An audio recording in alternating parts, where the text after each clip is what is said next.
I think that allowing for the book being, after all, a parody, something like 1984 could actually happen. This is the direction the world is going in at the present time. In our world, there will be no emotions except fear, rage, triumph, and self-abasement. The sex instinct will be eradicated. We shall abolish the orgasm. There will be no loyalty except loyalty to the party. But always there will be the intoxication of power. Always, at every moment, there will be the thrill of victory, the sensation of trampling on an enemy who is helpless. If you want a picture of the future, imagine a boot stamping on a human face forever. The moral to be drawn from this dangerous nightmare situation is a simple one. Don't let it happen. It depends on you.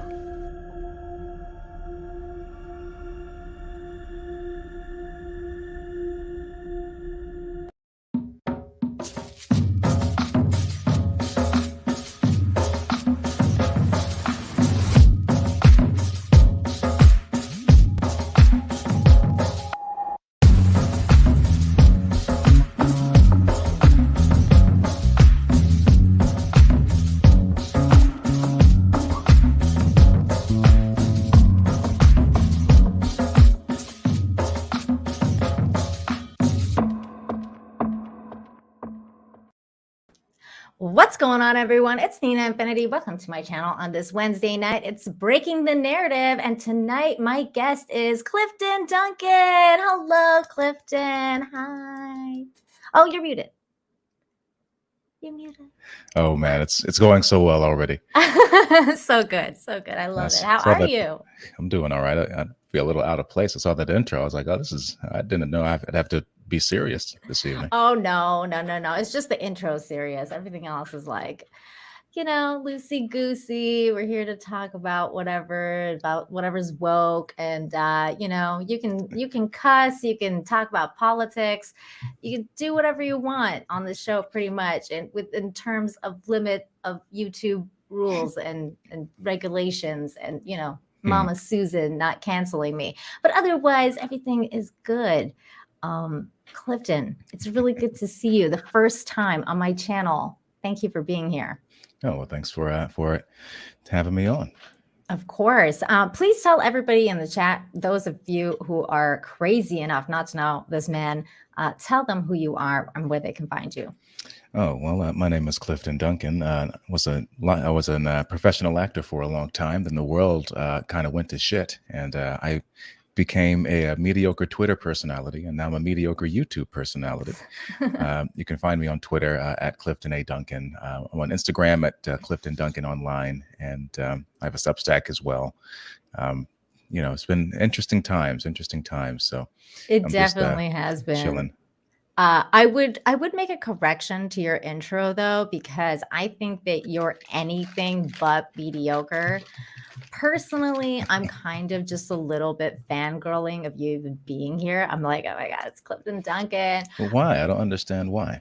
Because I love men who speak their mind. Period. Well, I love men, period. I love men. But I love men who speak their mind and are not afraid to stand in the wake of tyranny, in the wake of freaking communism and all the BS that's been happening in our world lately.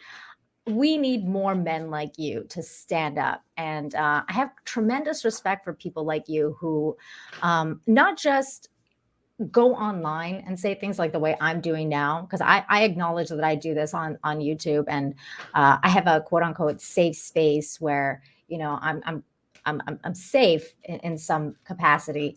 But you, sir, have gone out in your personal daily life, in your career, and have stood up against this BS medical tyranny. And I have tremendous respect for someone like you who does something like that. Oh, well, I appreciate that. I don't know. I just I just think of myself as some asshole with a phone, but you know, it's neither here So nor there. humble. Yeah, I had a teacher who told me that I could use some more arrogance, so maybe that's I don't know. I think the jury's still out on that. I don't know yet. I don't know about that either, because I feel like this world is full of arrogant assholes. I don't know if we need any more of that. But I understand the idea of balancing out that energy, though, because you sometimes have to be kind of like, especially men, because I think now there's just like this thing going on with feminizing men and taking that masculine energy and calling that toxic. And I think that that's part of the problem, if you will. Yeah, well, it's funny because I'm somebody that grew up without my father, and I feel like every day I'm sort of playing catch up in a way. And for the longest time, I think people talk about red pilling and whatever. I think my red pilling began sort of organically, but I found this book called No More Mr. Nice Guy by a guy named Robert Glover, and I just gotten through a very, very bad breakup, but this was the first book that I had ever read, which was this was back in 2009, by the way.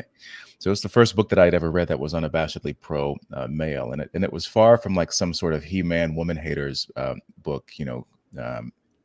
Girls smell funny and they take all your stuff, But it was just like the first part of the book just went over like the industrialization of America and how that took fathers out of the homes and away from agrarian culture, and really about this feminist push in the mid 20th century, and how it spawned generations of men and boys who, although on the outside they might they think of themselves as quote unquote nice guys, but really what they are is manipulative, non-assertive, and actually quite dangerous because they're not trustworthy, and they're actually quite weak and full of shame, and you don't know what kind of things that those guys are going to do. I mean, because they need to be liked by everybody, they're eminently untrustable or untrustworthy just because they if everyone likes you, then you're lying to somebody. So that was sort of the beginning, and I began to hit the gym, and funny because I began to work a lot as an actor after that, and then things kind of dried up in around 2018 or so, and I have a feeling that it's because I'm not gay or trans. And there were also lots of parts where I would just read the script or whatever for the audition, and it'd just be some weak, just dickless male character, and the woman would just be, like I got all these TV shows where it'd be I'd be going in for like some military or ex-military or special forces or something like that, and of course the main protagonist of the series would inevitably be the SFC, the strong female character. And there would be times where I would just read this and I'm thinking to myself, like, why the fuck would I lose this? How? And as an actor, I'm sitting there trying to justify, what, okay, do I like slip or something? Do I have like a random stroke and I just can't fight for a second? Like, why am I losing this? And my philosophy became, if I'm, and this is just as an actor in general, it's like if I have to work really hard to justify whatever you wrote down, then something is wrong with what you wrote down. Right. At a certain point, it's not me. Right. But, it's not me, it's you. But like, but there's just so much messaging out there, and it's funny because then when you leave these sort of blue enclaves, you find that people really aren't. They don't sign off on this kind of stuff as much. They don't really like it as much, and there are some communities where the women worship, shall we say, is much more rampant than in others, and those cultures are not maybe not doing the best right now. No. Oh my goodness. So when did you get like really into have you always been into acting? Like is that something that you did? No, You I had say interest in? I say, a lot. I was you all like you have those people who they saw a production of Joseph and the Amazing Technicolor Dreamcoat. It's an Andrew Lloyd Webber show, one of the most popular. They're really, really great for kids, Hmm. And but there's always that person who is like, I saw Joseph and the Amazing Technicolor Dreamcoat when I was 5 years old, and I said, oh my God, I have to do this for the rest of my life. Like I wasn't that kid, I never No. really. I was into drawing actually, and Oh. I would I was in band for a little bit. Excuse me, I dabbled in some short What'd you fiction and play? poetry. The trombone. Ooh, I played the alto sax. Okay, well, you were cooler than me. No one seems to care about trombonists. They seem to No be the butt of every way. joke. Trombone is freaking awesome because Riker played that in TNG. So the trombone's amazing. Well, I've never tell that to people who play music. They don't seem to like people who play trombone.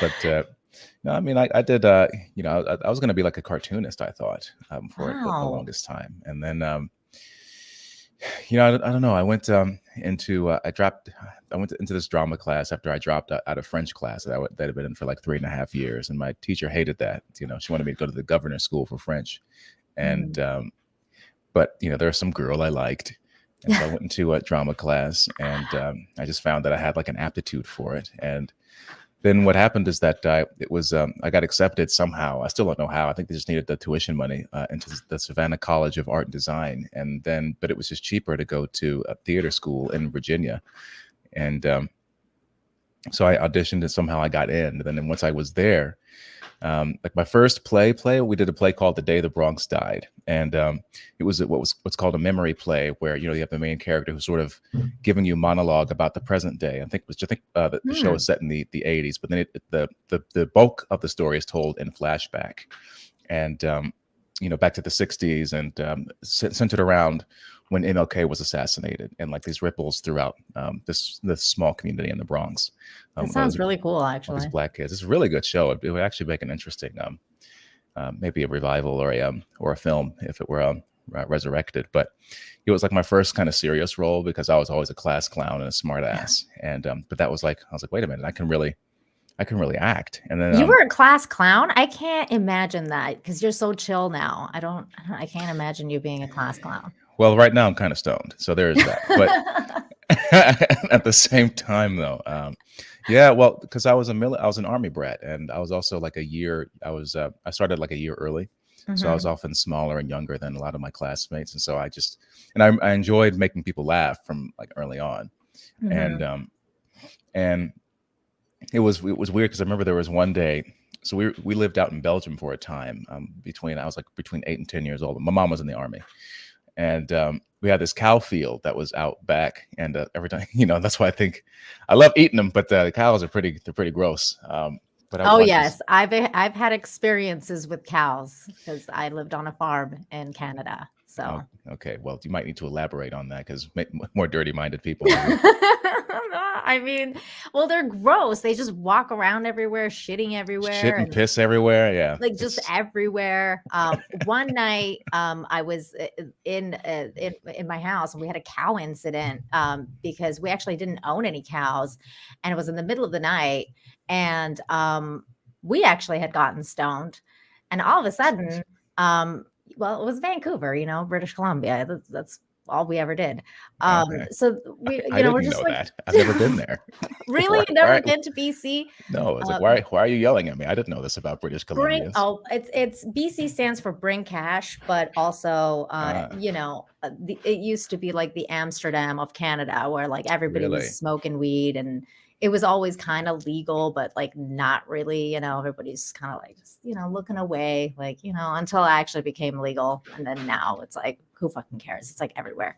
But yeah, at the time we were chilling out in my house, and I was like in the middle of the night, and all of a sudden I hear this noise, and I'm like, because we would hear mooing sounds from like the farms, like, far away, because all of the landowners had farms, and we were like on a 20-acre land.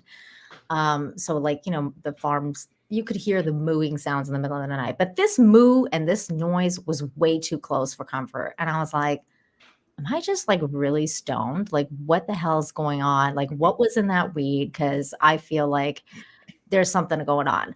And so, like, I'm like, what the hell? So, like, I look outside because I'm like, there's no way that moo was this close. And there's literally like a herd of cows just walking through our land because I guess because we didn't have a gate at the time. So I guess they like escaped their own property and just walked onto our land and started just stomping our greenhouse, everything. They ruined everything. And they just kind of basically did their cow thing just everywhere. And then the next day I was like, oh my God, like, this place is a freaking mess. But yeah, tell us more about your cow and situation. So I was you gonna say were on the land. I would start screaming at those cows. I'm a barbecue each and every one of you We tonight. wanted to. We actually called the cops, and the cops were like, "We can't do anything, but if you want to close a gate and that finders keepers, those are your cows. You can do whatever the fuck you want with them." But we didn't have a gate at the time, so we couldn't keep the cows.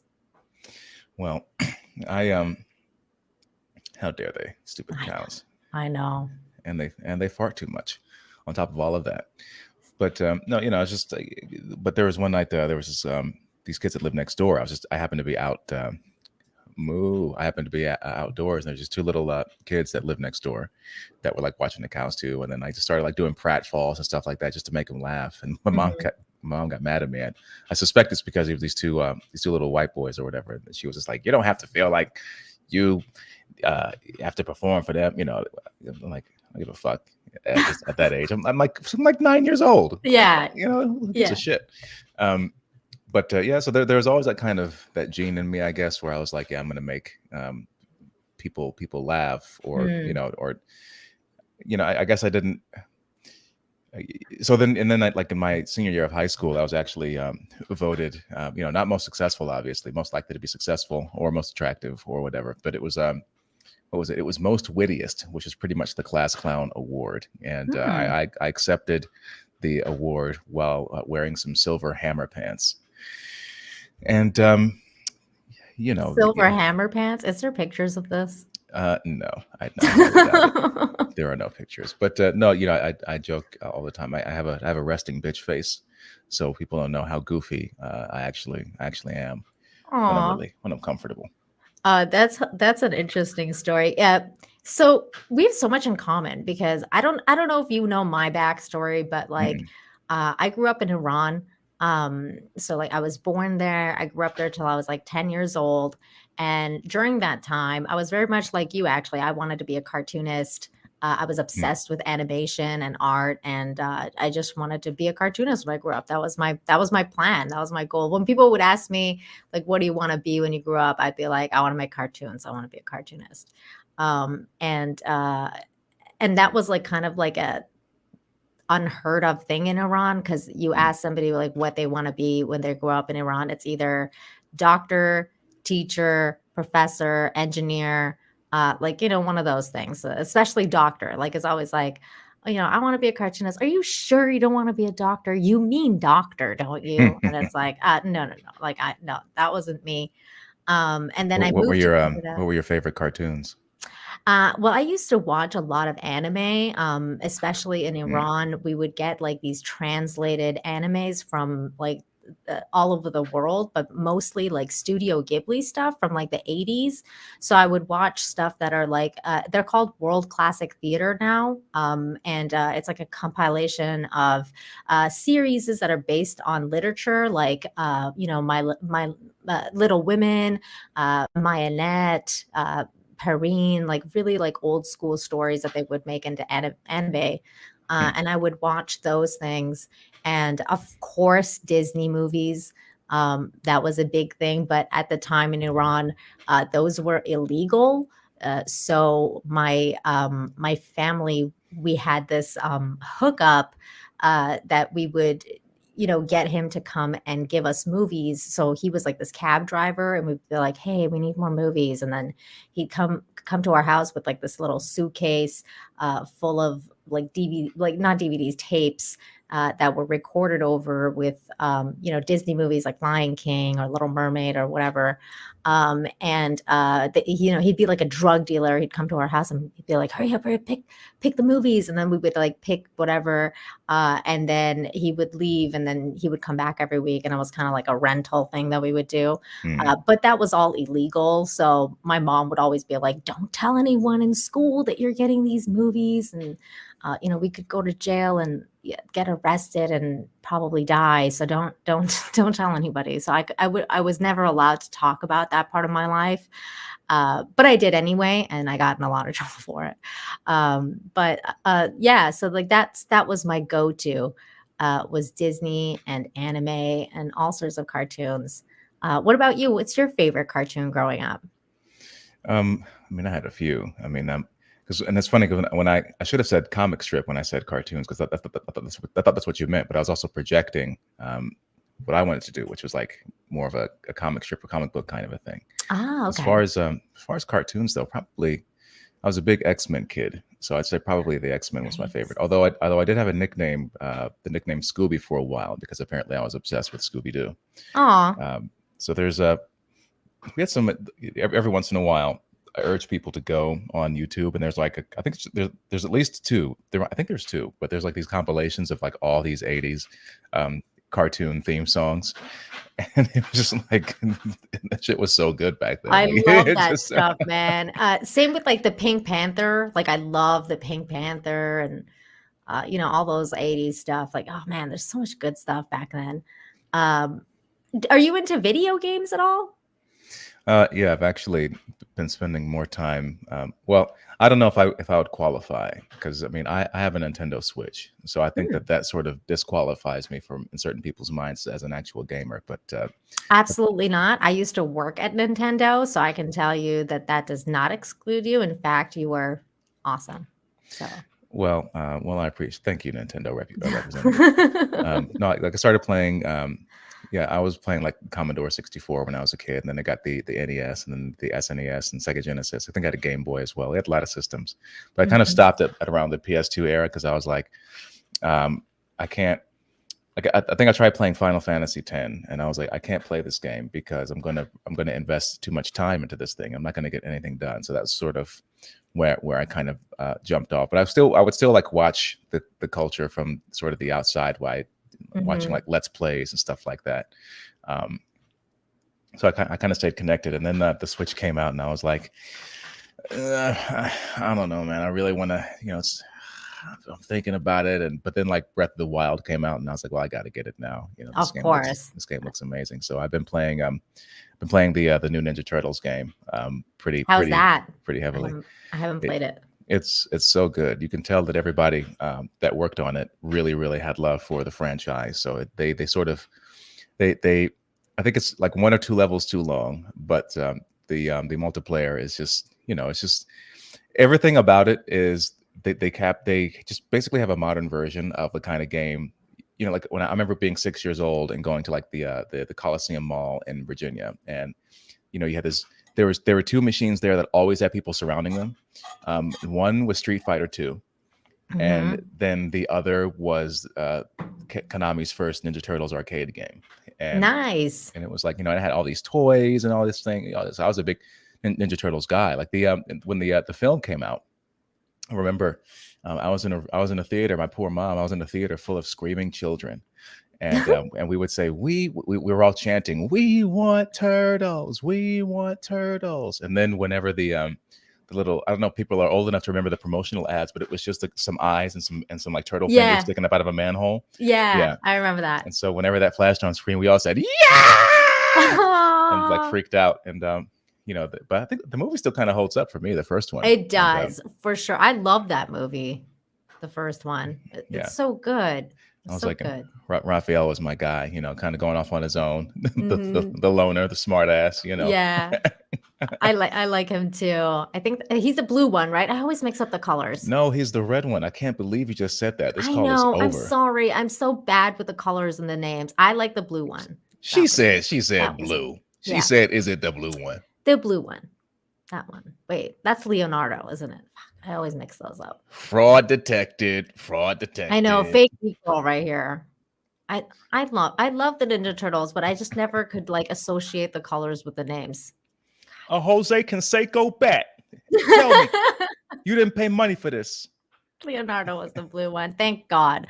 I thought I was like, oh my God, people are gonna make so much fun of me. Nina's cred drop. I know. I'm sorry. It's just that was embarrassing. That's fine. That's fine. I'm fine with it. Actually, I'm not fine with it. I'm gonna have to go and rewatch that movie and just school myself on TMNT again. But just to backtrack a little bit before we get into the video game topic, because I want to talk about GTA because it was a big announcement on that today. Have you ever played GTA before? I mean, I've never played it, but you know, I mean, I know what it is. I know what the franchise is, and it was Sure. like, and I mean, it's cultural icon, right? Like it's like, yeah, you know, and you have a. I'm sorry, man, you can't be called like Rockstar and then and then say we're doing some restructuring and we're really being welcoming and toning down the, like, you know, and they can't win. Like, I miss the good old days where it was like, you know, GTA is bad because you can run over hookers, you know, absent the fact that you could like run over just about everybody in this game, but you know, everything has more value if it has a vagina on it. oh my God. So, but you can't run over hookers. But now it's like we have a female lead character, you know, which I'm like, okay. And I'm fine with that, but we'll get into that in a minute, Duncan. No one cares, just, but it's just like, to backtrack just a little bit, because we were talking about your acting career, and I would be remiss if I didn't bring up this actor today, which was all over the internet. I mean, you if you don't love him, you're probably some sort of racist. I don't know, but he was everywhere today, and I was like, wow. Zelinsky doing another photo shoot in the heart of the war. dude, how is this? How I asked this on Twitter as well. How is this not weird? How is anybody not weirded out by this? I'm Like completely weirded out by this. This is freaking insane. And perhaps the most weird one is this one here with his own photo in the background. Like, how that's creepy. narcissistic That's creepy. is this guy? I hadn't even noticed that. Also, Yeah, how tall is this? Is she taller than he is? Oh, I don't know. We might have to look that up. And he's always wearing that same green Che Guevara shirt. It's like, dude, seriously? And then they got this other photo of her. What is that? And then with like all these models, like these guys, these are not soldiers. Like these are, look at him. Yeah. These are definitely models. Like, look at this person here. Like, I mean, like, how bad is the war? Because when you see stuff like this, it really doesn't come off as like very serious. I mean, does it? Like, does this bode like, oh my God, people are dying over there to you? Like, does this give off that message? If they're so dedicated to this war effort, then why the hell are they taking the time out to go do shoots with Vogue? It doesn't make any sense. And just the fact that it exists in the first place at all. When you hear all these stories about how the Ukrainian people are suffering and dying, and you know, and I haven't really commented publicly that much on this story because I know so little about it. But at the same time, I feel like I know enough not to just buy every single headline that comes shouted at me, you know, thrown my way. And so when I see something like this, you know, or you see that, did you see that? You had to have seen this, the clip of Stephen King talking to these Russian pranksters. Yes, I did. And I'm like, first of all, how can you believe that voice? He was like, hello. Yes, when we are coming to the here in Ukraine, you see, I'm Zelinsky. Like, who would believe that? Who would believe that? You know what I mean? Like these people. Yeah. But it's weird. You know, he's like doing guests. They're talking about him on the they want to talk about him on the Emmy Awards. I'm like, why? Why do they have these like arts and entertainment sectors, these popular sectors, the journalists, the press, or whatever? Like, why are they so gung ho about, you know, about caping for this dude? Why do I feel like I'm being pushed so hard to support? You know, it's like, no, you don't want to see other countries get invaded and be destroyed. He's their guy and right war now. Is weird, but why are we supposed to like be all about Zelinsky? I just don't understand it. Well, I think, Clifton, and it's funny because I remember I made this comparison like very early on, like at the very, you know, like when the war started and everyone and their mom was like changing their like profile pic to like, Ukraine flags and like, support for Ukraine. And this guy's a hero and like, all this stuff. And I was like, who is this guy? Like, I've never even heard of him until like, 2 days ago when the war started. It really reminded me the way that they were pushing him of, what's his name? Oh my God, I'm so bad with names. This is what happens with me and the names, Clifton. The mayor of New York, the dude. Andrew Cuomo. Oh, no, not Bill Cuomo, yes. No, Cuomo is the governor. The governor, the Cuomo, the pervert, the one that basically killed all of these people. At the very beginning of COVID, everybody was like, "Oh, this dude is the best." He's like, he's the just the statue of what we should look at when we're talking about how we should deal with COVIDs and how he dealt with it. The guy got Emmys, he got awards, he was just like everywhere as this poster child of handling COVIDs. And I was like, this guy's a crook and he's a criminal, and what he's doing is ridiculous. All of his stances are absolutely ridiculous of what he's doing in New York. And then fast forward like a year and a half, 2 years later, I mean, the guy's now, look at him. Like, he's just a pathetic loser. They threw under the bus. And I think they're going to do the same thing with this dude. I don't know when. But he just seems like to have all the hallmarks. And at the time, I made a tweet about it because I was like, I feel like this guy's the next Cuomo. And like that tweet was like, everybody was like, no, this is terrible. He's a great guy. He's a hero. You don't know what you're talking about. You Putin lover, you commie bitch, and like, all this stuff. And I'm like, I hate communism the worst. I'm so against communism. And it's so funny to me that all these people are like, you commie loving Putin loving bitch. And I'm like, Putin's not even a communist. Like, I don't even know why you guys are labeling him that, but whatever. Like, we're just okay. Like, I don't know. It's weird. Well, it's, you can sort of see once you step out of it. I mean, I call it kind of the reverse matrix.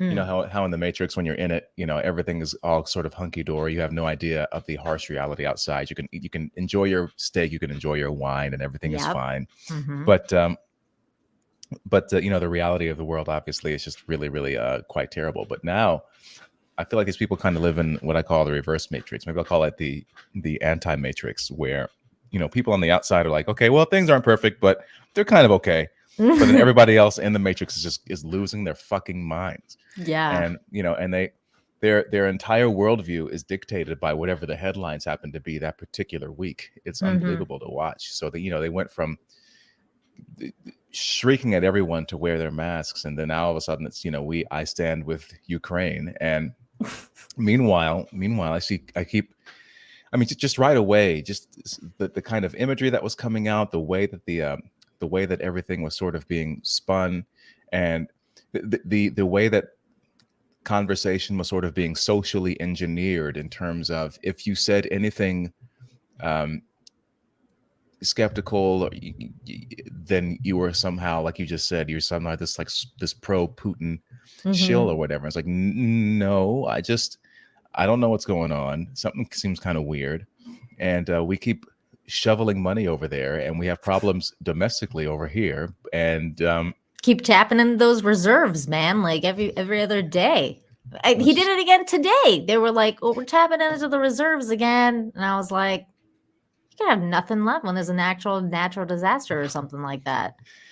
Well, don't get me started on Biden, but going back to Cuomo, they began to call these people Cuomosexuals. They began to refer to themselves as such, and it was amazing to me. First, I mean, whenever you tried to tell anybody, because I remember specifically, it was like, it was this executive order that he put out on like March 25th of 2020, and it was paragraph 5, which basically said that if you can't be turned away from any sort of nursing facilities or whatever based on your COVID status or whatever. And for the longest time, I tried to come up with some sort of I was really trying to give him the benefit of the doubt. I'm like, okay, we already know. I mean, they were calling it the boomer remover, for God's sakes, at the beginning of this. So we know who's most vulnerable, but what what on earth could justify this decision. Consequently, they ended up, or I should say, incidentally, they ended up scrubbing that particular page from the New York government website. I wonder why they did that. But whenever you brought any of this up to people inside what I call the blue cult, they just kind of dismissed it as some right-wing conspiracy or talking point, basically.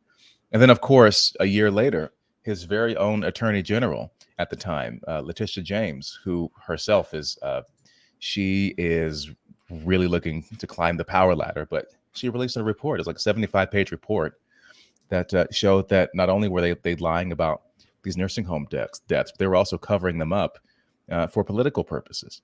Meanwhile, Cuomo, the entertainment industry gives him an Emmy award, a special Emmy. Yeah.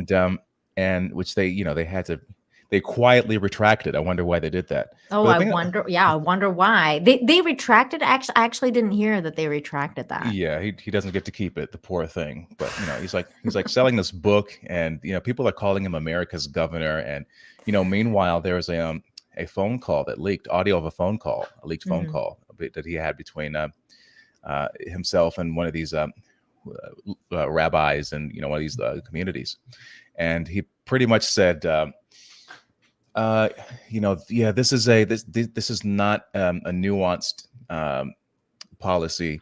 This is a fear-driven policy, and so he's deliberately using fear, and you realize that he was fudging the numbers, and and then there's the story that came out in the New York Times around like April of 2020, where they added 3,700 deaths to the COVID death toll, but they were presumed COVID deaths. And I'm thinking to myself at the time, like, hold on, shouldn't we have as accurate information as possible? So we know just how deadly this thing is. Why are they just sort of guessing? Guesswork. And so all this stuff sort of began to happen. And I was just like, because at the beginning I was full on COVIDian. You were? Oh yeah. I was wearing like hazmat suits around the apartment and everything. It was no joke. But then over time I was like, something is off. But it's just weird to me that Andrew Cuomo was ultimately forced out of office for making women uncomfortable, as opposed to being responsible for the deaths of over thousands 15,000 people. Yeah. Yeah.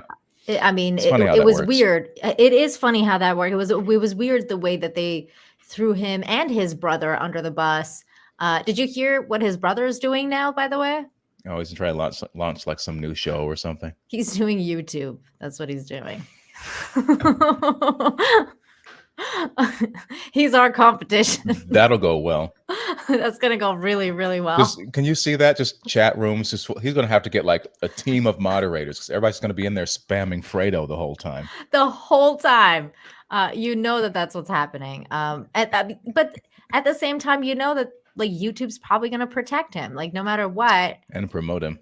And promote him. That's right. He's gonna be he's their guy. Like these people are their guys. And it's ridiculous to me. Zelinsky is ridiculous. This whole thing is ridiculous. Like when I saw his speech, I think was it at the Emmys, or was it? I forget where it probably was at the Emmys. So maybe 9,000 people saw it live. Yeah, I mean, I only saw like the video, like after the fact, but I was like, I can't believe they actually had this guy give some speech to a bunch of Holly weird weirdos about how how Ukraine, whatever, all that stuff, and people are just buying it. Like people are just buying this, and meanwhile, like I just don't understand how like we're all being called Nazis like on Twitter every other day. Like someone like myself, like if I say anything remotely against the narrative or whatever, I get called a Nazi all the time. And then this dude right here is literally like fighting with Nazis in Ukraine, and somehow that's fine. Like it's like the Nazi party in the Ukraine is okay. Those are like acceptable Nazis. I don't know what an acceptable Nazi is, but apparently those are acceptable Nazis. And then we're the bad Nazis. So I don't know. It's hashtag punts a Nazi, but not those Nazis. No. Leave those Nazis alone. Those are our Nazis. God damn it. Yeah, there's a difference apparently. So I just had to bring that up because I saw those pictures today and I was like, It's just so creepy, and I mean, Vogue magazine. Vogue. Why? What? And it's I mean, it's just it's in such poor taste, for one. Just in general, it's just really, really poor taste. Hmm. And just But this I isn't don't even the first one. He's done like several. Like, and it's just like every time it's like, like, why are we what making a is celebrity this? out of this dude? You know what I mean? Yeah, Like, I just I don't understand it. It just I doesn't don't make any sense understand to that me. either. I mean, I think I think what's really happening is that he's being turned into a fall guy on because at some point something's gonna go tits up and they're gonna need a fall guy. And it's gonna be like, hey, I was this guy all along, man. Like, I don't know. You saw it in the news, you saw all the stuff he said. It's all his fault. Uh Well, there was one commentator. I'm not going to say who it is. You may have seen this as well, but he believes that our friend Zelinsky is being set up to be taken out. oh. Yeah, very, very interesting. But again, I know zero about that.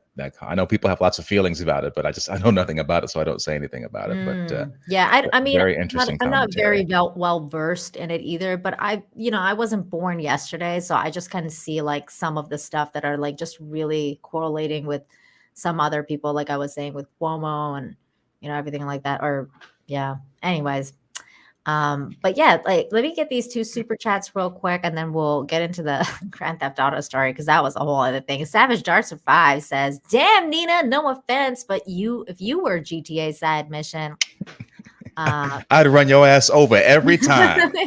Mm. Thank you, Savage Darts. And then Torgo the White for 5 says, "Hail Clifton, was pleased as punch to see you at Mrs. University giving the opening address. Those guys are supremely unbreaded." That's Mises University. Yeah, I gave some opening remarks to some students, and the video has really seemed to, or the clips that have gone around have seemed really to resonate with people. It's basically just about why I decided not to take a certain medical product and what it costs to make that decision. So thank you, Mr. White. I appreciate your comment. Is he talking about this right here? Oh yeah, we're not gonna Okay. watch it, are we? I don't know if you want, we can watch it, but I highly recommend that everyone check out. Well, first of all, check out Clifton's Twitter. It's in the description down below. He's got a channel. Check out all the stuff down below in the description. But this was a great clip. I loved it. It's all over Twitter feeds, and I was like, this is great. So I watched the whole thing. I definitely recommend that you guys watch it. We can watch it a little later if you want. We don't have to, is what I'm getting at. Okay. Thank you so much for that super chat, Torgo. And then also John Parson, thank you so much for your member message saying, "Nina, can we say money exchange?" Sure. I'm not really understanding what your context is there, but why not money exchange? I don't get it. It might be can we say money exchanges as in terms of maybe the motivations behind certain things, but it's hard to gauge what the comment is in reference to. Yeah. It's like, can you say tricky. money exchange? Like maybe that's the tone. Well, can you? Yeah, I mean, well, Zelensky and money exchange, I can definitely see that. That guy's freaking rich. Anyways, okay, we're gonna talk about some GTA stuff now. GTA. Okay, so I love GTA. It's been one of my favorite games of all time. I actually just started playing GTA 5 recently because I originally played it and then it got to a point where there's a character, his name is Trevor, and he like tortures some dude, and I didn't like that at the time when I was playing it, so I was like, like I'm good, so I stopped playing it, and then I went back like very recently, and I'm really enjoying the game. Of course, as we were talking about it before, Clifton, GTA has always been super politically incorrect. It was always, very edgy, talking about Just the most edgy jokes you could think of. Obviously, the whole hooker thing was part of it. Like, it's had ups and downs in the media. Like, for example, I think it was in 2008, 2009-ish, where they were trying to say like GTA was influencing people to kill people, like that one sniper dude, or like, violent video games in GTA. It's like there's an uptick of car thefts that they in Chicago that they tried to correlate with GTA. It's always been like this thing in the news, like somehow. But it was always like for the most interesting reasons. And now I feel like Rockstar is just completely taken this game and kind of apparently butchering it in some ways. Like they're just kind of like taking an axe to it, like everything else. And from what I understand, the creator of the original games has departed the company, which is part of the reason why everything is going to shit. And this article kind of gets into that. So Rockstar Games cleaned up its frat boy culture and Grand Theft Auto 2 with a new tone at the company and change in creative direction. This is what we're talking about. GTA 6 will probably feel very different from its predecessor. That probably means more woke. And I don't know what to say about that. Well, immediately when I see frat boy culture, I mean, it just goes back into why a book like No More Mr. Nice Guy was so impactful, because it's just like this idea. Because it's funny, because if you say had a frat boy culture, I'm just like, oh, so they were getting drunk all the time and like smashing pussy and making awesome games. Wow, why would you want to change that? Why would you want to change that? Yeah. They're just talking about like overworking people, but like, I mean, who isn't overworked? Like, I mean, well, just say that. Like who associates frat boys with working? Not me. I mean, when I hear frat boys, all I hear is like, yeah, them getting drunk and banging chicks. Like that's what I understand frat boys mentality to be. But apparently they didn't want that culture going on, and Rockstar of all places. I mean, you would think that would be okay in Rockstar. In the summer of 2020, after police officer killed George Floyd, Rockstar Games quietly shelved a mode of play it had planned to release for its Grand Theft Auto Online called Cops and Crooks. The mode was a twist on the children's game where players organize into teams of good guys and bad guys, but seemingly especially tone deaf during the global reckoning over police violence. Senior executive at the company, concerned about how the narrative might be interpreted during the time of heightened skepticism and mistrust of the American police, put it aside. They still haven't made plans to bring it back, according to people familiar with the development. This already, to me, seems it's a bit weird, because I feel like, while I understand that the political atmosphere may not have been the right time to release that patch or whatever you want to call it, at the end of the day, it's a fucking video game, and I feel like they should have released it at some point. Like, maybe, okay, don't release it that week, but it's like, okay, now that it's died down, why wouldn't you release it? It's not that big of a deal. It's a fucking video game. Well, it's also, I like how it's just a mode of the game. It's like we can't include this mode because it might be offensive and off. But in the main game, you can drive over people with tanks and gun them down. You can kill as many cops as you want in the main game. But we can't. It's a bridge too far to have this one mode, which you could easily reskin it and call it something else. But cops and crooks. Well, maybe it's that too. Don't get monkeypox, guys. But cops and crooks, like, I mean, that's like kind of GTA. I mean, that's just on brand, and it seems like right now literally they're going to go the game. Off brand. Yeah, it's like I can go in the main GTA and go and, I don't know, rob a bank. A bunch of cops will show up, and I'll be like, "Hey, bitches, come get me!" And I could just like start shooting the cops, and then that's the game. And then you just run away from the cops and try and get away from them. That's literally what the game is. Right. So but also, there's just one aspect too that the way they write about, it seemed especially tone deaf during the global reckoning over police violence. But it was a reckoning that was, and a narrative that was created by outlets like Bloomberg. They drove people to violence. They drove people to insanity.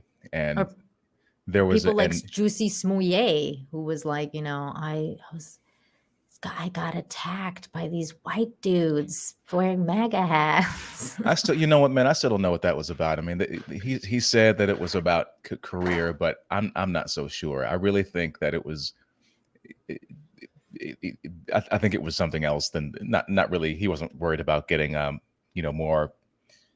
He wasn't trying to get up in his career, is what I'm saying. I feel like there was more of a political game that was being played, and he just wasn't smart enough to pull it off. It doesn't make any sense to me. You're clearing what, $125,000 a week per episode of Empire, and I mean, are you really hurting that badly? I just I don't. It was bizarre. I don't get it. But it was also interesting though, because I was doing a show in Pasadena, just outside LA at the time. I was doing a play, and so many of my castmates immediately just went on like, I stand with, justice for Juicy, and I just said, because like right when the story came out, I took maybe about 5 minutes and I tried to find all the articles I could, and I just read so I can get all the details about the story. And I've said, this shit don't make sense at all. No. None of this makes sense. There just happened to be, and Dave Chappelle kind of said everything that I said. I was like, hold on, man. It's like 2 a.m. It's like, 16 below. You can't get Uber Eats or something. You got to go outside. Yeah. And also you expect me to believe that these random, MAGA loving people were just out randomly, and they're supposed to be racist and homophobic, but they know Empire enough to know one of the black gay stars. It doesn't make any sense. None of it made any sense. And then what favorite part of that bit is like, and Chappelle again, he nailed this. Like, that he said, "Hey, buddy, aren't you that?" I don't know how graphic you're going to get as far as what Chappelle said. Go for it. He's like, "Aren't you that faggot nigger from Empire?" and I was like, dude, white people don't talk like that, man. Like that's something that black, hey man, ain't you that faggot nigga from Empire? Like that's what they would have said. But yeah. Jesse's so dumb that he said, this is what they called me. I'm like, oh yeah, so these guys who just happen to be walking around with bleach and some rope at 2 a.m, who even though it's below 0 degrees, everyone's bundled up, they still recognized you. Yeah. Like, get out of here, man. None of it made sense. But then everybody was just like, I stand with Jesse. I'm like, they stand with Ukraine. They stand with Jussie. They gave Andrew Cuomo an Emmy Award. They think Dr. Fauci is an amazing person. Are you sensing a pattern here? Oh my God! They all the wrong people they think are heroes. Did you see that? No, I feel you do. And did you see that rant by like Elliot Page? I mean, I'm using air quotes here because we all know that we can't like misname the person that I'm talking about. Elliot Page, a fine gentleman, a very fine gentleman. Such a great gentleman. Did you see his comments about Juicy Smoothie that was going around, and it like did not age well? It's just like, she was a woman at the time. She was Ellen at the time. So I can say it. He was Ellen at the time. So he was going off about, or she was going off about, we like, oh my God, did you see what happened to Juicy Smoothie? And she's like, just like almost crying and like, just like going insane. And I'm like, man, this did not age well. Did you see that one going around? That was really good. These people are all nuts. But so back to GTA. Back to GTA. So this was one of the several politically sensitive actions Rockstar, the division of Take-Two Interactive Software Inc., has taken in recent years. The company removed transphobic jokes from the most recent console release of Grand Theft Auto V and significantly narrowed its gender pay gap, which we all know to be kind of bullshit. So a bunch of like random like assistant art directors and interns all of a sudden are making as much as like the main developers of the game. Yeah, like exactly. It's like some fucking some chick with the blue hair just like, I need to get paid more. I Even though wrote I don't. 3 whole lines of code for this, and I deserve this. I deserve this money. That's what happened. Rockstar's next game, Grand Theft Auto VI, will include a playable female protagonist for the first time, according to people familiar with the game. The woman who is Latina, thank God they didn't use Latinx. The woman who is Latina will be one of a pair of leading characters in a story influenced by bank robbers Bonnie and Clyde. The people said, well, that's a spoiler alert, because I feel like, well, Bonnie and Clyde die. Like, so, okay. Like, that's the story? All right. Developers are also being cautious not to punch down by making jokes about marginalized groups, the people said, in a contrast to previous games. My God, what has happened to free speech? This is why, like, not even about free speech. This is why I was like laughing and reacting so much, because I hadn't seen this sentence. They're not going to punch down. It's like it's a bunch of fucking lowlifes. Like, what are you punching down at? Shut the fuck up. These people are so stupid. I can't wait till this game fucking tanks. These people are so dumb. They don't understand their own IP. They don't. That's hilarious. It's the weirdest thing to me, though, is okay. So I would have no problem playing a female character. I think it's actually really cool to make a female character. I've wanted to play a female character for a while in GTA, and I like dressing up chicks and thinking they're badasses, and like it would be really cool. And I actually had this conversation with my husband where I was like, they should make a GTA. We're gonna go back to that article in a second. They should make a GTA based on because I've been living in Cancun, Mexico for like 6 years now.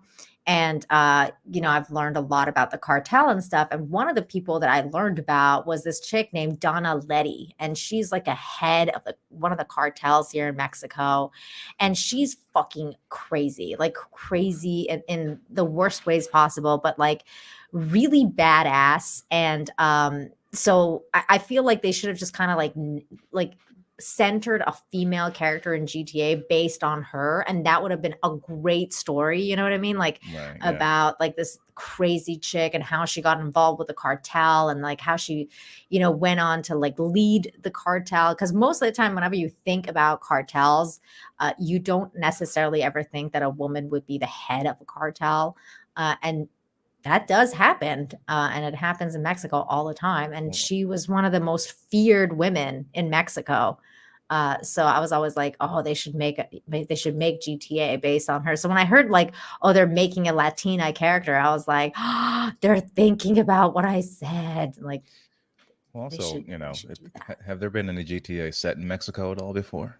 No, and this one is going to be in Miami as well, apparently. So they're going back to kind of like the Vice City vibe, which they kind of did again with the previous Grand Theft Auto, because they had Vice City, then they had San Andreas, then they had 4, which was in New York, and then they had 5, which they went back to San Andreas, but it was called Los Santos. So they kind of did like the California, Nevada area again. And now they're going back to Vice City, which is Miami. But yeah, so and it was really funny to me because like regarding the trans jokes in this, like those jokes were so funny in Grand Theft Auto. They were like the funniest parts. And there's this one part, I think it was in GTA 4 and the New York one, where Ricky Gervais does like a whole stand-up piece for the game, and it's actually like in his voice, and they recreated himself like as a character, and he's doing the stand-up, and it's so funny and so politically incorrect. And like I wonder if they're gonna if that's the kind of stuff they're gonna take out. They're gonna take so much stuff away from the game, because that's what made the game so good. It's how politically incorrect it was and how funny it was. Well, also, right away, if you're dealing with like the kind of people that they're dealing with in these games, again, you're more familiar with the franchise than I am, but it's not as though these people are going to be pristine. I mean, that's what I noticed when I came, I had a more, I guess you call it like working. I mean, I grew up around more working class people, and Mhm. These people don't mince words. You know what I mean? They're not worried about punching up or punching down. They're just worried about telling you how the fuck they feel. It's only this sort of hoity-toity, sort of affluent bourgeois sensibility about, punching down and sparing people's feelings. I'm like, dude, nobody wants to see criminals being careful. I don't want to see, who wants to see that? Yeah, it's like, I'm playing Grand Theft Auto, and I'm gonna go and beat the shit out of someone, and steal their car.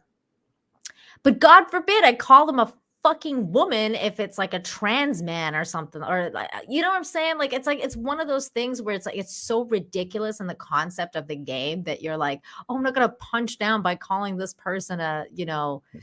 Yeah, I'm gonna bash him in the head. I'm gonna bash him in the head with this lead pipe. No, sir. You're going to bash them in the head with your lead pipe. Right. You better do better. Do better at being a criminal.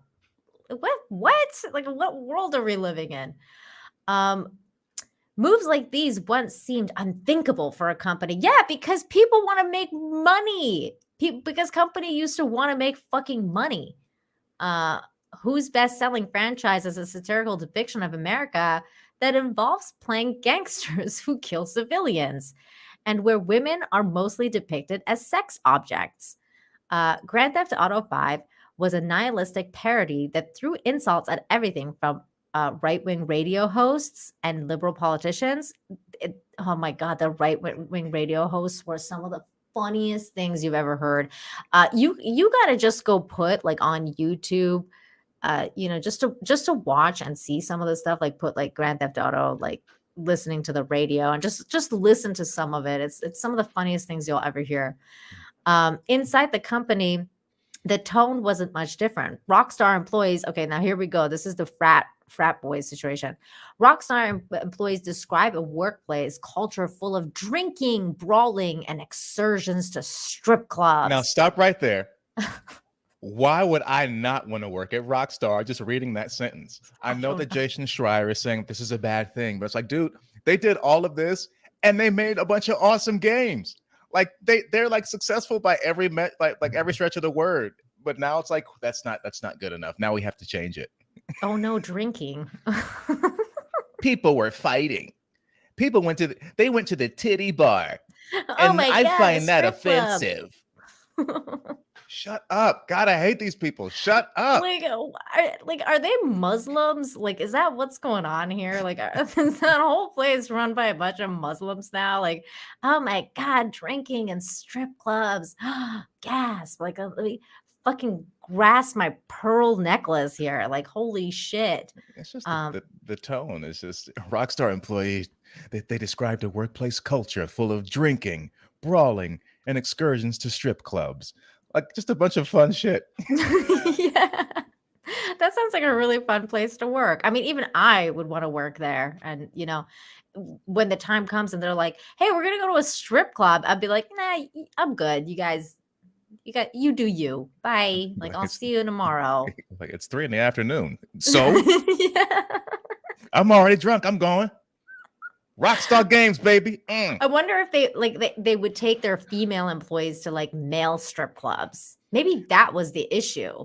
Is that it was just female strip clubs only? Like I don't know. As soon as I would, if there was a female employee who suggested that, I would send her ass to HR right away. You don't fit in with this culture, ma'am. Would you? It's like I think in the name of equality, we should all be able to go to the strip club. And I want to see some dong. I'm sorry. Well, that's why you would never work at Rockstar Games. Oh my God.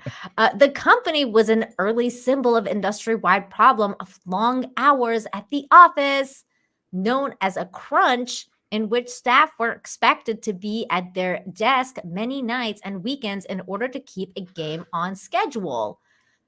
That's literally every single creative company that's ever existed on Earth. If you work in animation, if you work in movies, if you work in any sort of industry that has to do with video games, you're going to have deadlines, you're going to have crunch, and you're going to have, it's just the way it is. You're going to have to crunch to make the deadlines. Yeah, I was going to ask. I wonder how much this is a new phenomenon, because there's a bunch of great channels. I'm trying to think of one in particular. Maybe it's called Strafe Fox or something like that. Strafe Fox, but they make all these great documentaries about the making of various video games, from like Sonic to Streets of Rage, all kinds of things, and literally just about every part of that process, or each and every one of these games, it's like they had to rush to meet some deadlines, and people were sleeping at the office or not sleeping at all, and kind of putting it in. So I guess the question is it just a worse problem now than it has been in the past, or is this just sort of a generational thing where people are expected that they walk around with a sense of entitlement, like I don't have to put up with these conditions? You know what I mean? Yeah, I Is think that it's what it is? that. I think it's become this culture of like, we need to like, it's just a hand-me-down culture at this point. It's like, just give me a paycheck for bare minimum work that I've put in, and or not no work that I put in. It's become that kind of culture, especially in the last 2 years of COVIDs. I feel like, especially with the the lockdowns, and then people just getting paid, to do nothing. So and then that's not kind of like, let's keep that going. Like, how can I keep that going? If you're a lazy person that doesn't want to do any work and you're just getting paid anyways, you just want you want that gravy train to continue. You don't want to keep doing the work. So I think like that's the culture that we've kind of intensified now. It's about doing the work. And when I was doing the work, I was working on the work as I was doing it. I'm now the vice president doing the work. When I'm working on working, what I do with the work. Yes, all of that. Thank you, Kamala. Oh my God. Did you see her speech the other day about, well, it wasn't a speech. She was like in this Stray room Fox with a is what bunch it's of called. people. Yeah, yeah, yeah. And she was like saying, like, I'm a woman. I was like, you a biologist now, Kamala? And she's like describing what she's wearing. I'm like, oh my God. This is how, I mean, I look at what we have now, and I'm like, why are we here? I don't know. It's become a How did we clown end up world, here? man. We've crossed into the clown world dimension for so long. But this is all describing everything bad that's happening to Rockstar. That strategy was financially successful and turned Grand Theft Auto 5 into the second best-selling game of all time with 165 million copies sold. But oh no, So let's not do that. let's never do that again. We don't want to make money. God damn it. This is a problem. It also led to burnout, adoration, and public controversy in 2018 that prompted hundreds of Rockstar employees to speak out about the difficult work environment. Going out partying and like making you work after hours. My God.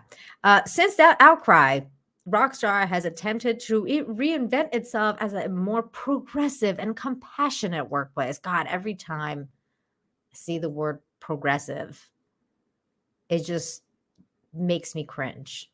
And it shouldn't be that way. Because, being progressive used to be a good thing. It wasn't a bad thing. And now it's become the fucking complete opposite of what being progressive actually meant. Well, now being anti-progressive is what makes you progressive at this point. These people have Right? gone so far off the deep end. Everyone who watches my stuff knows that I never use the word progressive without quotation marks around it. But because now being progressive now is like a stand-in for bitchy, pretentious, overly sensitive, moral busybodies who complain about everything and then don't get any fucking work done. That's basically everyone who was working at Rockstar, apparently. Well, you know what? I shouldn't say everyone, because obviously there was a bunch of them that were doing great work and going to strip clubs and stuff like that. It's that 2%. It's that, that intern, that blue-haired intern that was working there and is like, I want to get paid too. That one. That's the problem. I deserve to get paid just what everyone else is getting paid here. I'm like, bitch, you fetch us coffee. What are you talking about? Yeah. You guys are sexist because you make me go and get your coffee, even though that's what you hired me for. That's all your resume. That's all your resume qualifies you to do. These people. Okay. Since the outcry, Rockstar has attempted to invent, progressive workplace, according to interviews with more than 20 people who work there or left recently, all of whom requested anonymity because they weren't authorized to speak publicly. They wanted anonymity because they wanted to get hired other places. One employee described it as a boys' club transformed into a real company. A successful boys' club, Right. a wildly successful boy club that apparently wasn't a real company before. Get the fuck out of here. No, they don't make sense. It's, I mean, and it's not just like, and it's not like Grand Theft Auto 5 was the one and only game that they had that were successful. This is a multi-game success. Like this is a franchise that's been going forever. Like, since the 80s, this has been around, since Grand Theft Auto 1 first came out and it was a fucking huge hit. So then a boys' club transformed into a real company. A spokesman for Rockstar declined to comment. Can a kinder, gentler Rockstar still produce the chart-topping caliber of a game that the studio has become known for? Spoiler alert, no. That is my prediction for that. What about you? Do you think that they can? Fuck no. No. Are you kidding me? No. That's no. Who wants kinder, gentler Rockstar? Welcome to kind, compassionate Rockstar Studios. We make games that make you feel good and take your safety into account. Yeah. Who wants that? Grand Theft Auto 6. It's a safe space.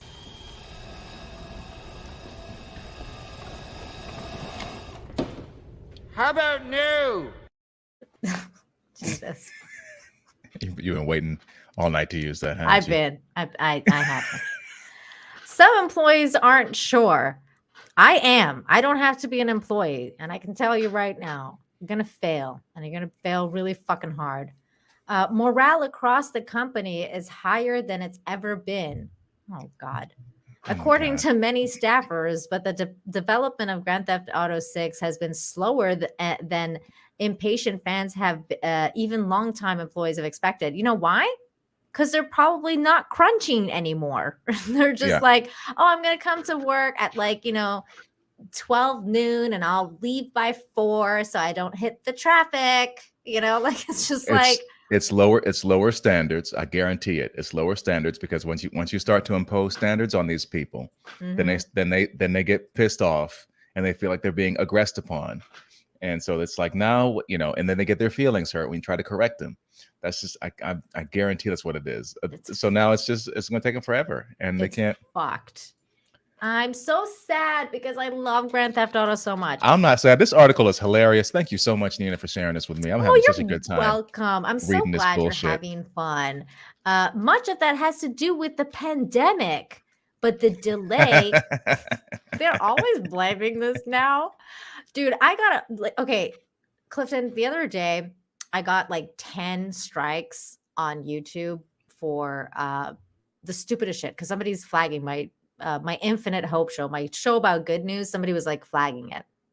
So I appealed it.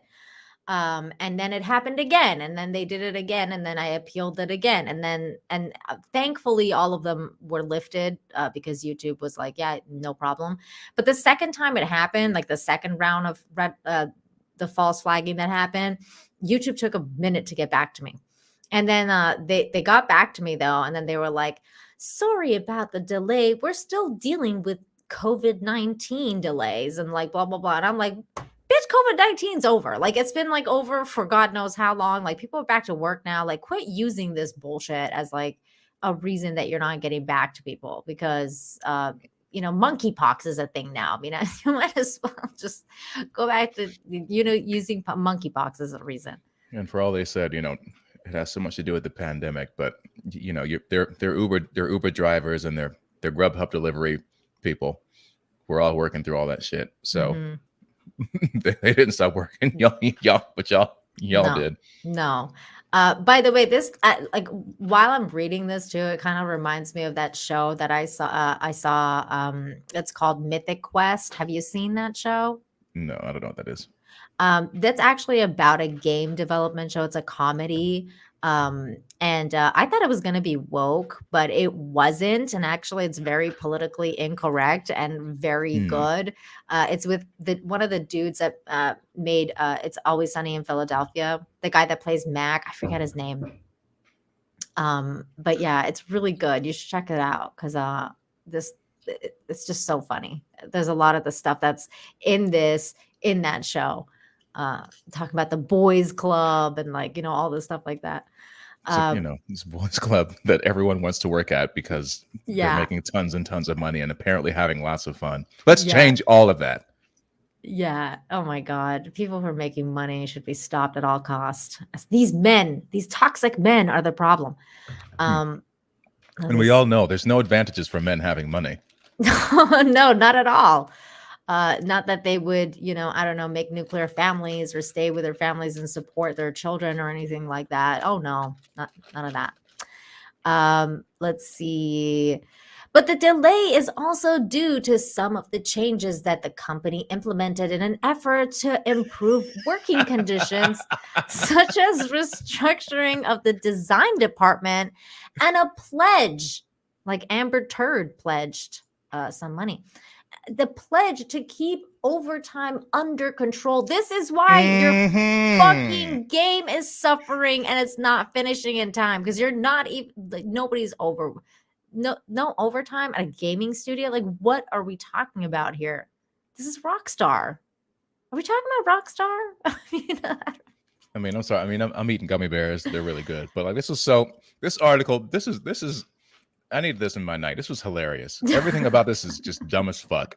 So stupid. It's because it's written with this air of like, we cut back on overtime, but for some reason we can't make our deadlines now. It's taking things longer than they used to. I don't know what's going on. We're so progressive and we're so compassionate, but like, why aren't we getting anything done, guys? I mean, sorry, I didn't mean to assume your gender. This is hilarious. This is great. It's so shocking. Like, it's like, shocker. You're not getting anything done because you're pledged to keep that overtime under control. Okay. Some workers say they're still trying to figure out how to make games at this new iteration of Rockstar and wonder even what a Grand Theft Auto game looks like in today's environment. Besides, several Rockstar employees pointed out that you can't really satirize today's America.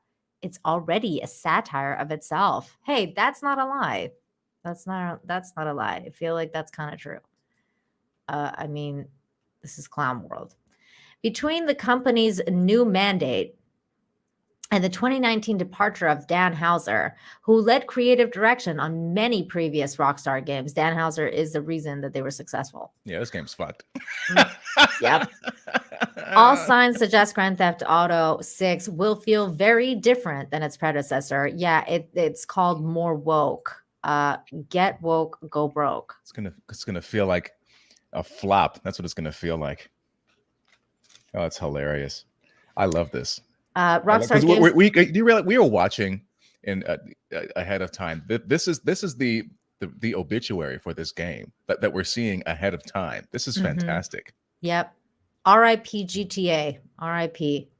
Rockstar Games was founded in 1998 by a handful of British game makers as a subsidiary of Take-Two.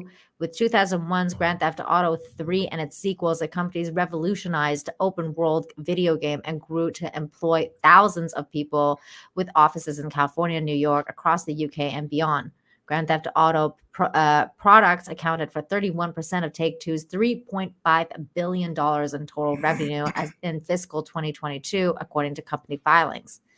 The studio was built on a culture of 7-day work weeks, said Jamie King, a founder who left after 8 years. But he said that sort of culture is unsustainable. Games like Red Dead Redemption, great game, by the way, great game, and Max Payne 3 required that some employees refer to as death marches, months of mandatory 14-hour days and weekends that took a toll on employees' lives, mental health, and sometimes marriages.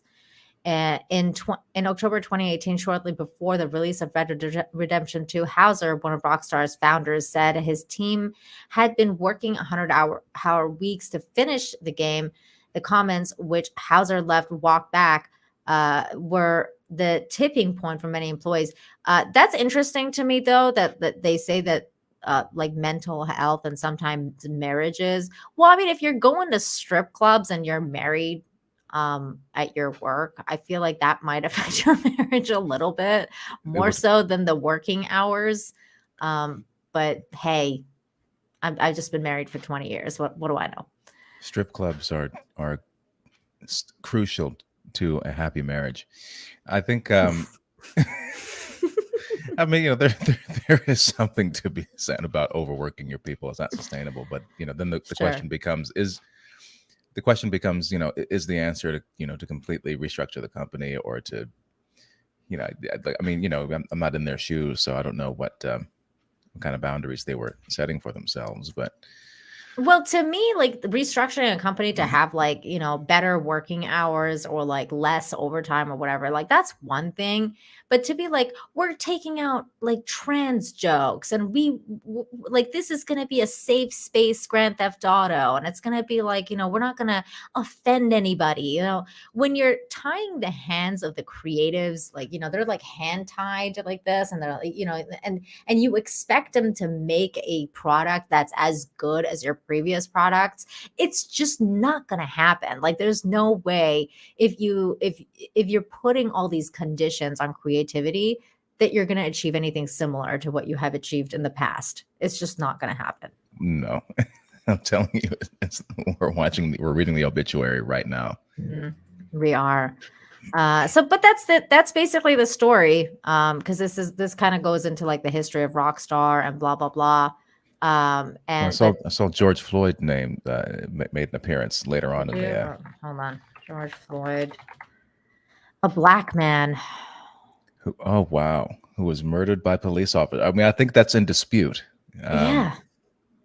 But this is the thing: people they just write this stuff as if it's fact, and then people read this stuff and just accept it. And oh my God. Okay. So this is kind of funny. Hold on. When the pandemic started, workers received care packages. Cloth masks and surprise bonuses. Well, that's so nice for them. Good for them. During the protests over the death of George Floyd, a black man who was murdered by police officers, a company said it would match donations to Black Lives Matter charities. Oh, where'd that money go? I wonder where that money went. Probably to that chick's house that she bought for $4 million. But let's not talk about that. Employees have been given new mental health and leave benefits. A new policy called Flexi Time allows staff to immediately take time off for an extra hour they work. And for the past 4 years, management has promised that excessive overtime won't be required for Grand Theft Auto VI, one of the most highly anticipated games by fans and investors on the planet. Flexi Time? Dude, what is happening? It's supposed to be a play on sexy time. It's the new Rockstar, everybody. This is what you have to look forward to. Fuck my life. This is terrible. Sticking to that pledge has already prompted changes to the game original plans for the title, which is codenamed Project Americas, were for it to have a vast than any Grand Theft Auto game to date. Early designs called for the inclusions of territories modeled after large swaths of North and South America. That would have been really cool, like Mexico. According to people familiar with the plans, but the company reeled in those ambitions and cut the main map down to a fictional version of Miami and its surrounding areas, which is kind of like Vice City. So what I was going to say before is, like, if they take your idea about the cartel lady, it's like that. Not only do they have this interesting character, but they also have just the environs of Mexico. Like, if they've never explored Mexico before, no, what kind of creativity and choices and characters would that unlock? Yeah, for a new game, but now they're going to go back and do something that they pretty much did before. yeah, basically. And it would have been so cool because they could have done like, Day of the Dead thing, like, put that in the stories because Mexico has like one of the biggest Day of the Dead celebrations and everything like that. Like you could like incorporate like so much stuff within like the Mexican culture and like in Grand Theft Auto and like the cartel stuff and the cartel wars. It would have been fucking amazing. It would have been a great game. But hey, I should go work at Rockstar. Oh wait, no, I can't because I don't mind fucking strip clubs. They'll be like, "You're fired. Get out." This is the new Rockstar, and we don't do that here. I'm like so toxic for these people. So Rockstar's plan is now to continually update the game over time, adding new missions, blah blah blah. Yeah, we know that. You suck now, Rockstar. Rockstar put in place a new management structure following the departure of the former design director, Imran Sarwar, who was accused of by several employees of bullying and verbal abuse. Oh no, bullying and verbal abuse. His position was filled by 3 other directors, creating what several people describe as too many cooks situation, where design decisions are frequently left in the flux or contradict one another. Oh my God, it sounds like a nightmare over there.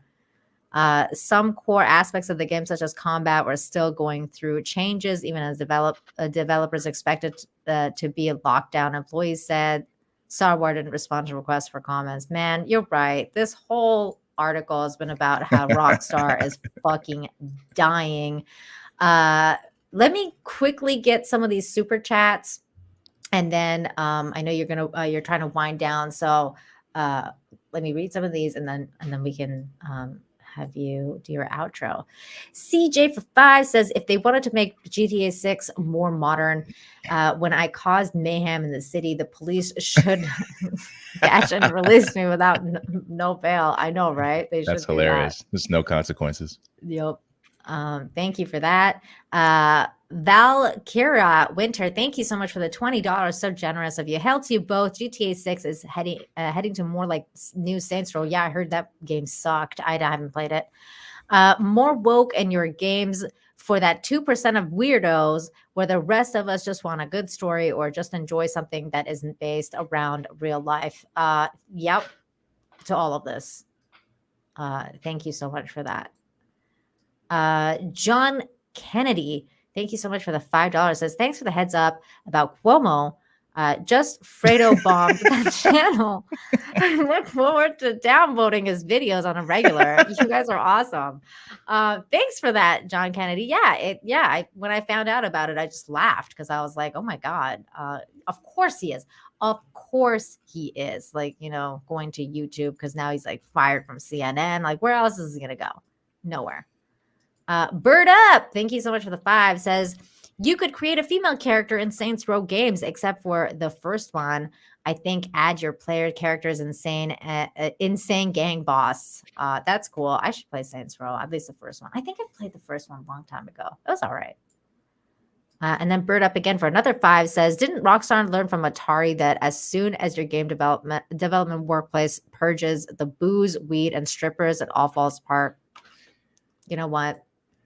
Not saying that there's a connection between debauchery and drugs and success, but maybe there. I'm just kidding. Hey, you know what?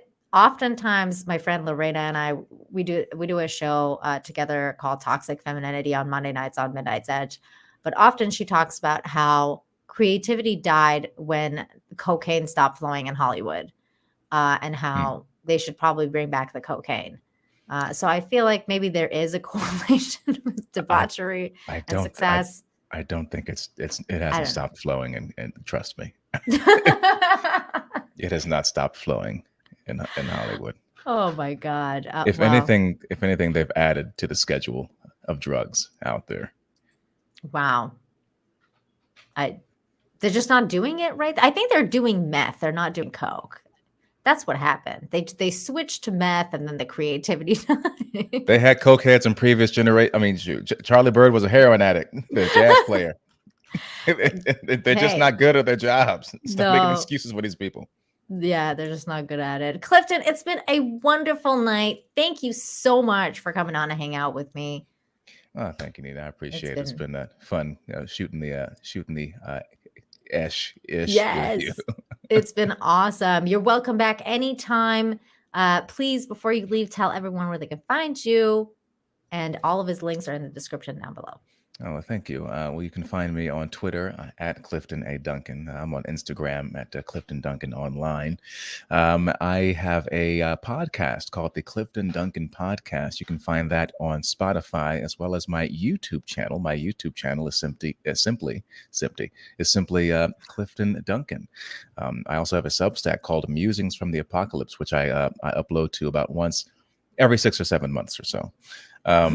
But I should be doing it more regularly. But I also have a Rumble channel. I'm verified on there. I'm going to be posting things there that are too hot for YouTube.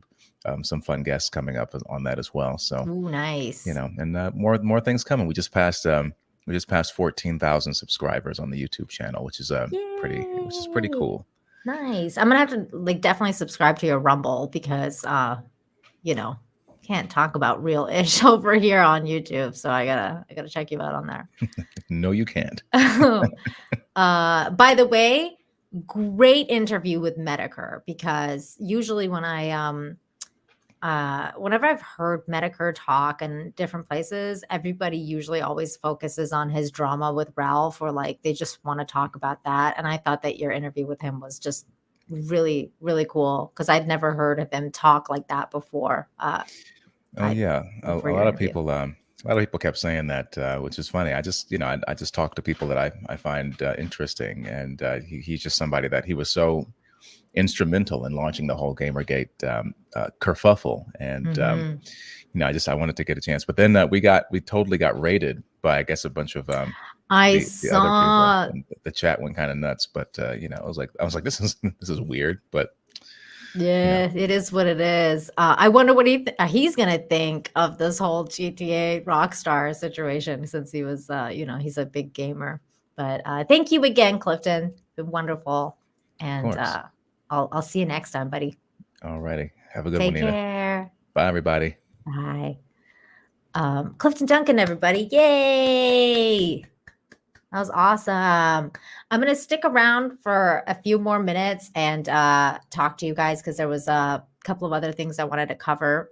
But that was freaking awesome to be able to talk to Clifton about that. But there was a couple of other things I wanted to hit on tonight. So I'm going to hang out with you guys for just a couple more minutes, for a little bit more. So don't go anywhere. Thank you again, Bird Up, for that super chat. And Aiken, thank you so much for the $2.99. Says GTA 6, all hacks include in instant God mode. Oh my God, what has this world become? I can't believe that GTA has become like woke GTA. It's just so lame. It's so lame. Okay, let me tell you. Okay, this is the other thing I wanted to cover, because this was just really weird. So you know how we talk about, Gary, as people from Midnight's Edge, a lot of the Geeks and Gamers crew, a lot of the people that I hang out with on a daily basis, we've talked about the importance of physical media and how important it is to get physical media. There's a reason for those kind of things. And one of those reasons is this right here. This was an interesting article that popped up today. It says Netflix retroactively editing Stranger Things is the beginning of a dangerous TV trend. Because apparently the Duffer Brothers have openly discussed making tweaks to old episodes on Netflix. But where do we draw the line in retconning of art? And I thought this was really interesting, because they can only do this if you just have that on Netflix and you don't have it on DVD. You will never know what it was that they edited, or what the different the OG thing was meant to be. So I think that's really interesting. The article goes on to say, when the Xbox 360 was introduced back in the mid 2000s, it brought with it the epochal shift, consumer-friendly, broad online connectivity, boasting global multiplayer party chats, and the ability to download new games. With this digital tidal wave came the console bug punch, less than a megabyte updates. Okay, blah, blah, blah. We don't need to know that. This was when it gets interesting because they're talking about just like bringing out different patches for games. And they're saying that that's the same thing. Given the relative preeminence of TV and film, you think that the screen industries will remain unscathed, but you'll also be very wrong. The Stranger Things creators, duffers, get their way. In an interview with Variety in early June, the sibling directorial duo confirmed plans to George Lucas, i.e., retrospectively edit, as has been the Star Wars progenitor's unpopular bent with the later editions of the original franchise trilogy, a moment in Stranger Things Season 2 owing to a fan-identified plot hole. It's a simple mistake of an expansive series costing $30 million an episode, really. The creative team said an episode of Stranger Things set an episode of Stranger Things 4 on March 22, forgetting that it had been established as Will Byers' Noah Schnapp's birthday in the earlier seasons. The error is mostly anodyne, singularly offensive to the most handwritten of pedants. It's giving genius at work and certainly not something that needs to be fixed after the fact. The given reason for the tweak, they didn't want the fans to feel sad or be mad at them for their negligence. Wow.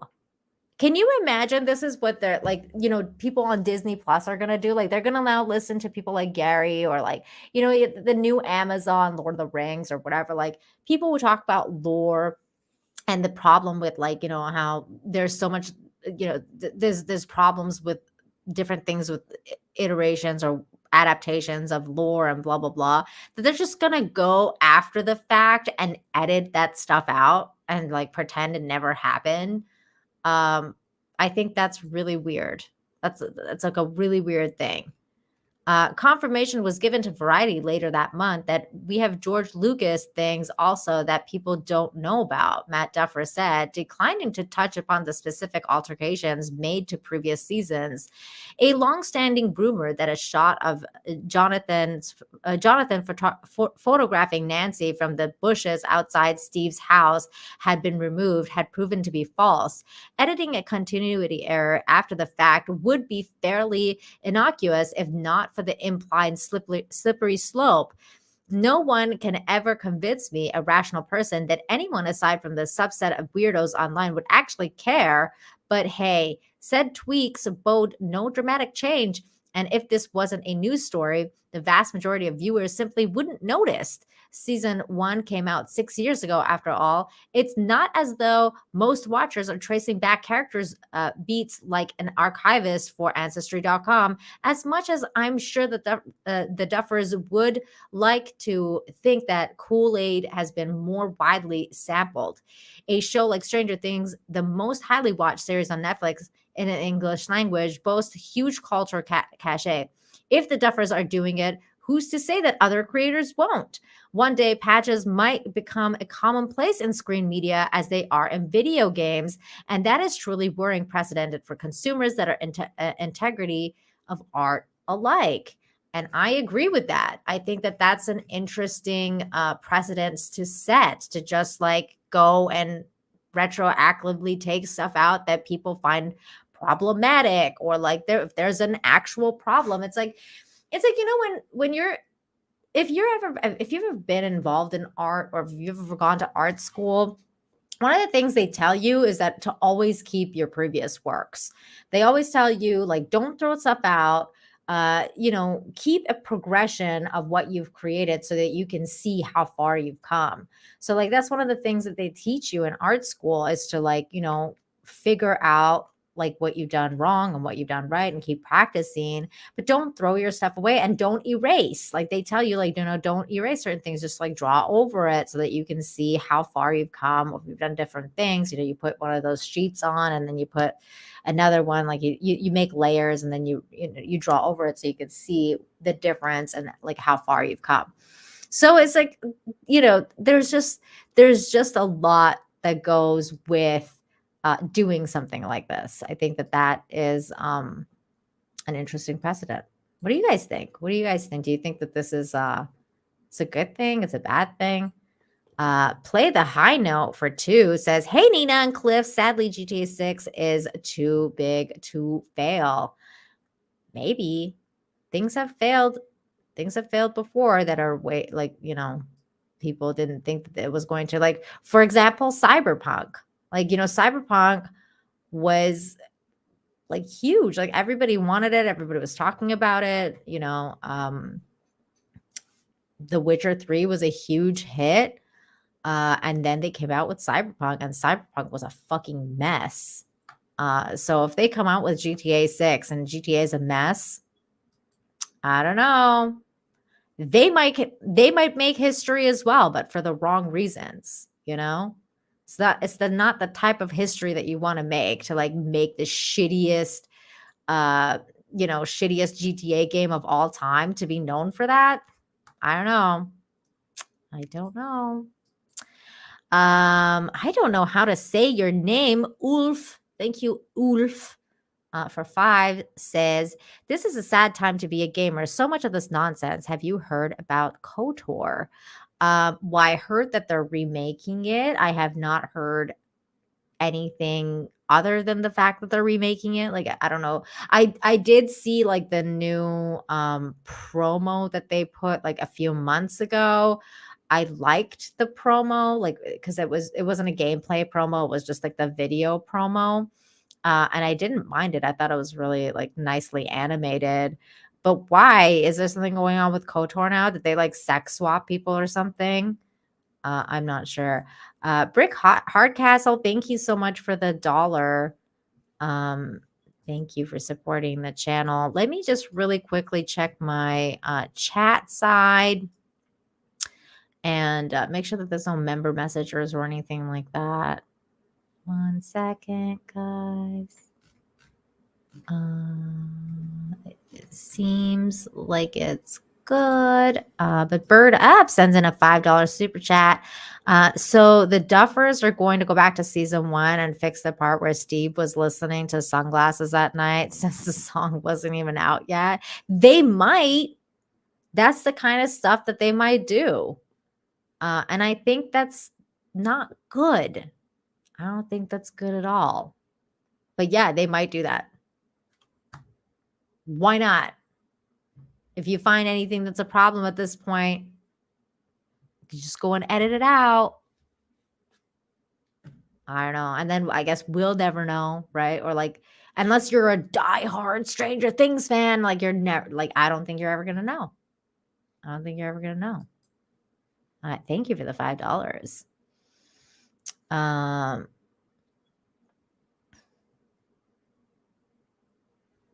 That's good, Nomad.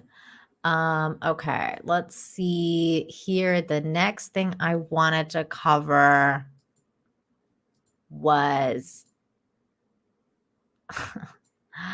I don't know if I should talk about this. There's some stuff that I've pulled up that I'm like, do I really want to talk about this? Because I know that a lot of times, you guys, being on YouTube is really difficult sometimes, like, because you don't know if you should actually talk about certain things or like, if it's just a big mess. It's just a big mess. Just imagine being someone like me and wanting to do certain things or talk about certain things, but then like working at a company like Rockstar. And like, you're writing about it or you're doing it or whatever. And then they're like, no, that's too edgy. Like, you got to take that out, or no, like we can't talk about this because, that somebody's going to find that offensive. You know, and then they're gonna, well, you know, like it's just a mess. YouTube's a mess. I mean, people are like, do it, talk about it. Well, yeah, I mean, I would love to, but it's a risk, you know. There's risk involved, you guys. Like I could lose my channel if I talk about certain things. Um, let's see. I will show this because I was like, what the frig is happening on this one? And I don't think, well, this is fine. I'm not going to get banned on this one. It says, meanwhile, they're taking serious decisions at NATO. And I was like, what in the heck is going on in this? Some people say this is an older video. I really tried to find context to this video. I couldn't find context. Some people say it's NATO. Some people say that it happened at some university. Like there's just a lot of like different theories about what it really is, but no one's actually cited anything. And I went on Google and I put like woman doing interpretive dance at NATO, and like I tried to find the context of this, but I could not. So if you guys know the context, please let me know. This is the video.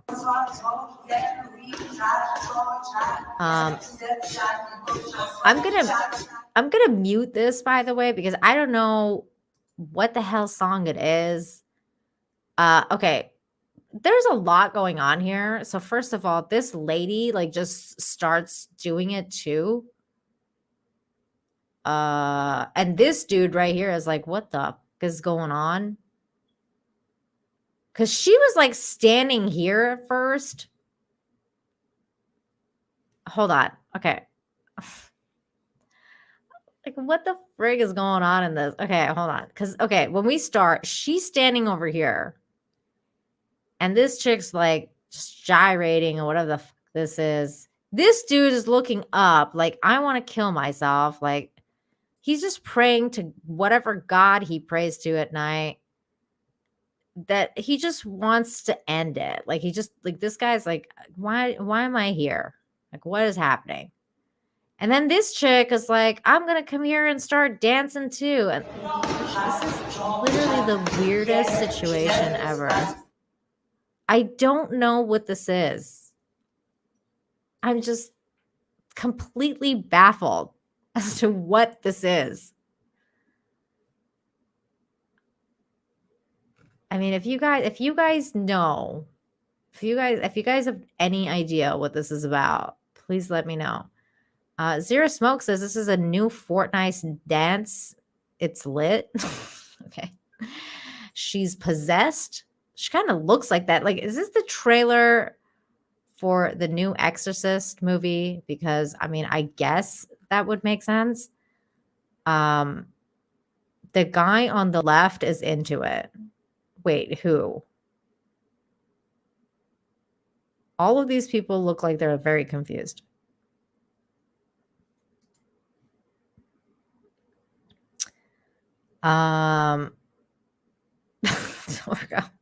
This is a satanic version of the Peanuts dances. Okay.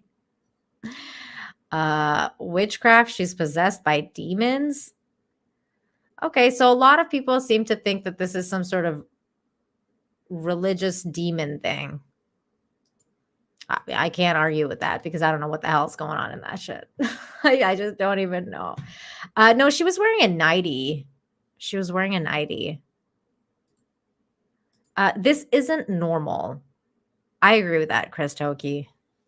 I don't think that was normal. This was interesting, and we're not going to really talk about it other than pointing out what this person has stated. I'm not stating this, obviously, YouTube. This is her statement. She is the CDC director, and she's talking about the cause of monkeypox. She seems terrified to speak to this, and I thought it was interesting. So we're gonna watch this short clip of her talking about the monkeypox. You have seen now We have seen now 2 cases that have occurred in children. Both of those children are traced back to individuals who come from the men who have sex with men community, the gay men community. And so when we have seen those cases in children, they have generally been what I call adjacent to the community most at risk. Oh, I should also mention, importantly, those children are doing well. Thank you for that update. well, I'm glad that the children are doing well, but what in the hell is going on that's causing them to get monkeypox? So from what I understand, actually, see, these are the things I don't even know if I should say this on here. This is weird. I can't even say the things I want to say. Okay, so so the virus of the monkeypox is allegedly more widespread in the gay community, because it seems to be a sexually transmitted disease. So I'm guessing that if they're doing that, and like, let's say they're eating each other's butts, and then they have monkeypox, and then they go and kiss their kid, the kid would probably get monkeypox. That's what I'm assuming. I don't know. I'm not saying that that's what's happening. I'm saying based on what this woman said, and I'm not a doctor, that might be happening. I don't know.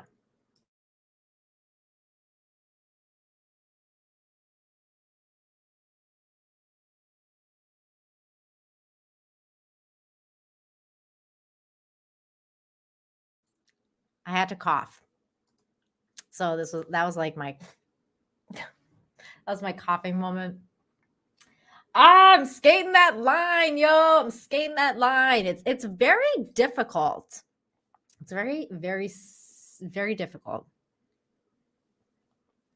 I mean, she did kind of spell it out. She did. Nina's hiding now. I had to cough. You don't want to see me cough. So yeah, I saw that. That was interesting.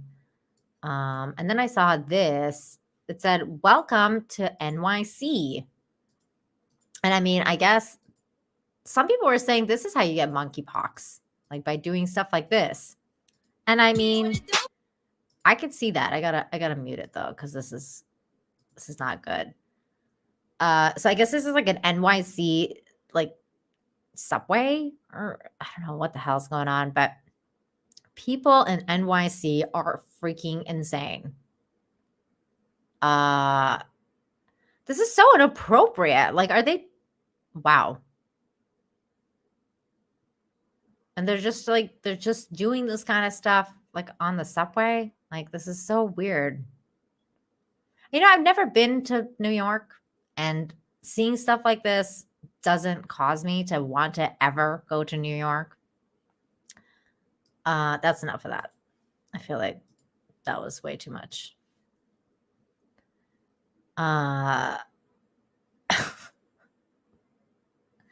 Hey, not gonna lie, that looks like hella fun. Hey, you know what? That might be fun, like at a club or something, somewhere appropriate, but on a subway? I mean, there's kids on the subway.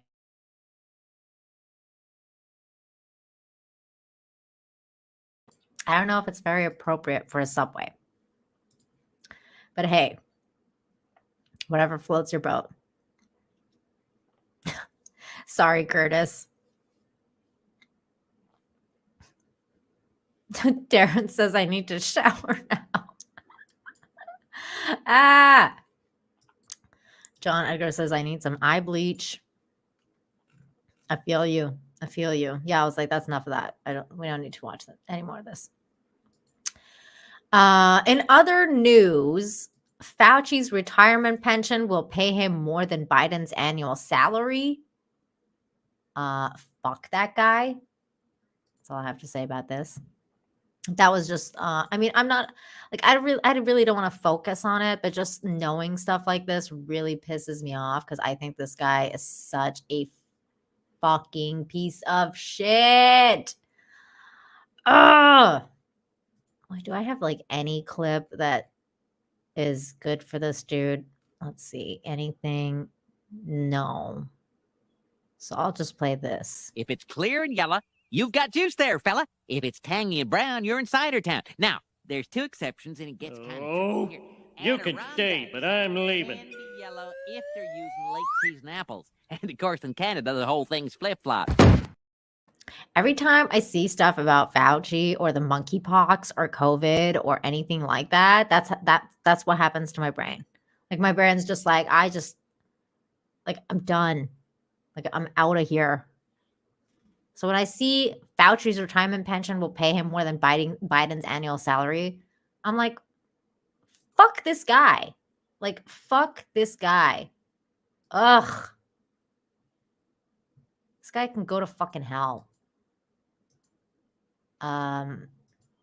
Then there was this, which is nice to see. I mean, sort of. It says fans support Dave Chappelle in wake of canceled Minnesota show Freedom of Speech. If you don't like what someone's doing, just don't go. Dave Chappelle fans reacted. I mean, I kind of really like agree with this. Because Dave Chappelle got canceled. Wait, is this the fan? Let's see. What is this? State your name. Ben? Just Ben. Ben, so you're here to protest the protesters. In essence, yeah, if they ever showed up, but it doesn't look like they showed up. So tell me about your sign here.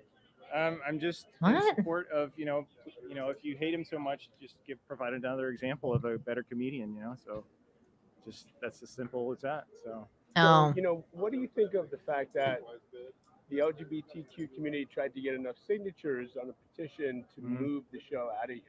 yeah, I think that's kind of absurd because he's got freedom of speech, so it goes heavier than that, I think. So, And what do you think about the fact that the Minnesota venue actually canceled the show because of the backlash? I think it's fine that it got redirected. Let it be as it is. So he doesn't have to make all the money in the world because everybody loves him, but it's just I feel like their basis of their angle is not right, because it's just we hate him, so let's jump on the bandwagon. So And so it's not wrong. How do you feel about Dave Chappelle? I think he's great. I've watched. I remember, before he was out of all this controversy. This guy's a transphobe bigot.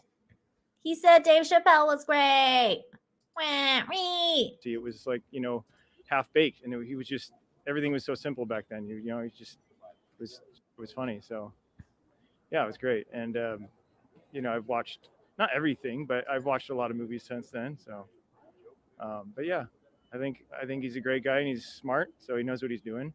He's not I don't think that he's purposely attacking anybody. So And it's people's freedom of speech. right. So I mean, I don't think he's purposely attacking anybody either. I think he's pissed off. I think he's pissed off that, what he believes is a movement. He actually thinks that movement killed his friend. glad that the venue didn't cancel it. That's really all I want to say in the end. So because it's not really fair for anybody. So and we need comedy, especially in these days. We do need comedy, especially in these days. This guy's right. God, everybody's going to label me a transphobe now because I agreed with that transphobe. God, what a mess. What a mess. But yeah, apparently his show was canceled because a bunch of people made noise about him being a transphobe and all this stuff. And then, but he sold out the show next door. Fans, so that's good that people still showed up for him. The statement went on to read the Live Nation presenting comedians as thoughtfully discussing internal, considering the controversy, and that determines not their role to censor, particularly from the organization that provides diverse artists and voice of Wanda Sykes, Trevor Noah, and John Oliver in our community. See, that the weird thing about this is like, this is why we call it woke on woke crime, is that they're talking about like being more progressive and woke and like all the stuff. But then they go and cancel a Black man from speaking. I mean, I thought that was like the whole point, to have like, you know, people of color and people of, well, Black people have a voice and be able to talk without being afraid of being canceled or being, you know, getting some sort of, I don't know, backlash about what they're going to say because of the color of the skin. But now it's like, what the hell's even the point? What the hell's even the point? Deranged Lunatic, aka DL, thank you so much for the 99-cent super sticker of, what is it? Trying to look. Wait 1 second. It is a rose. Aw, thank you, DL. That's so sweet. Thank you for the rose. But yeah, that's what we call woke on woke crime now. Curtis, I haven't checked my DMs because I don't usually check DMs in the middle of a show. But I got your previous one before I started the show. Let me see. Yes, that's all right. Let me quickly. Okay. Let me just quickly. So guys, if you'll notice, there's someone in the chat named Curtis D of Montana. He's a big supporter of mine, has been for a while, and he's going through a really hard time right now with his health because he had a really bad accident and had to have spinal reconstructive surgery.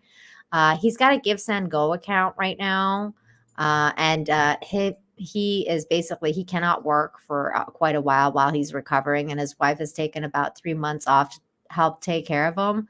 So he made a Give Send Go. Originally, the goal was for $1,000, but they realized that they're going to need more money because, again, his wife is not working right now, and he's just, they're just not, like, just things are just not going well.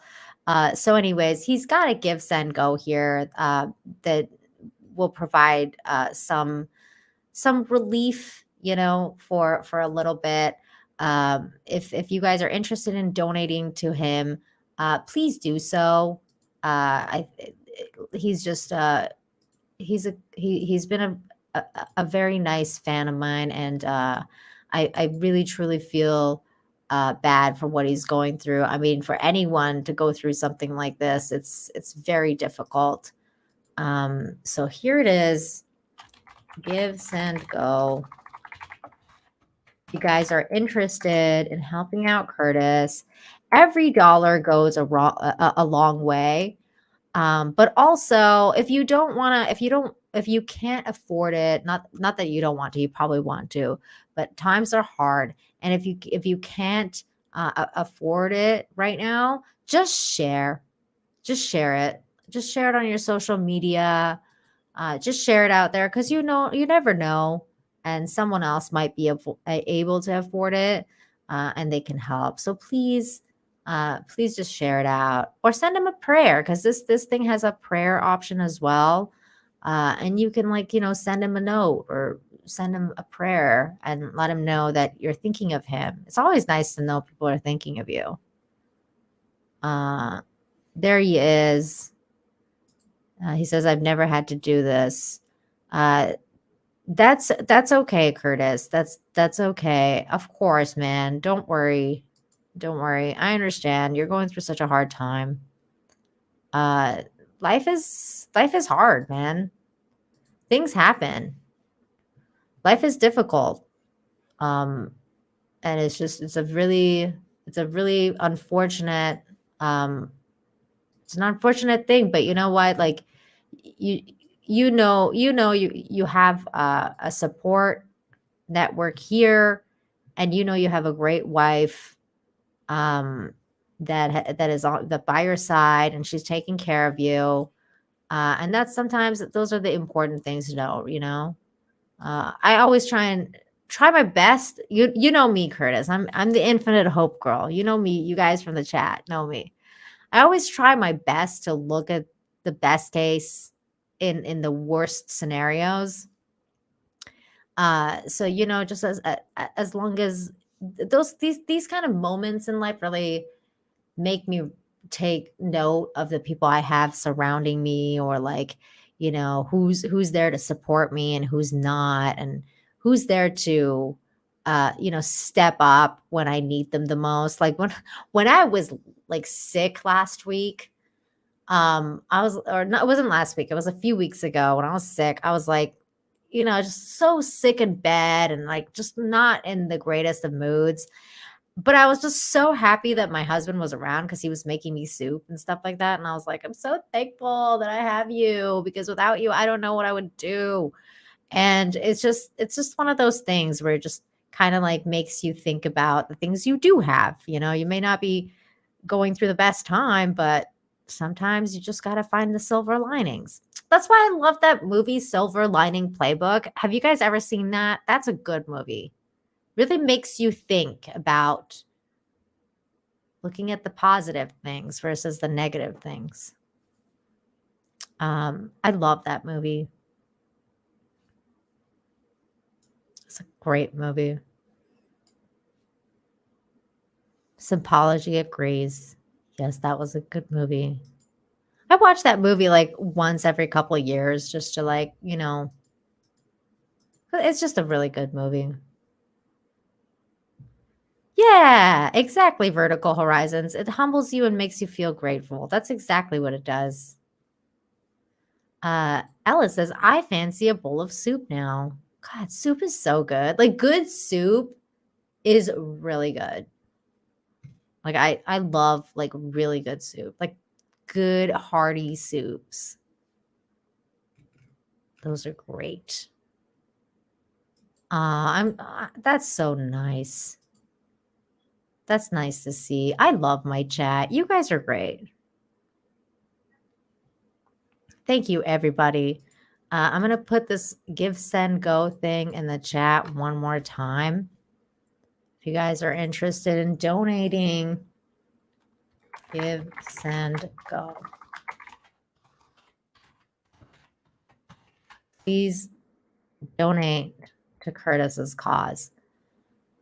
Freaking Canadians gotta be so positive, dude. I think that's true in some ways. I think that's the Canadian side of me. I don't know though. I've always been this way. Even before I moved to Canada, I was always like the hopeful person, the hopeful girl. I think it was the influence of Sailor Moon.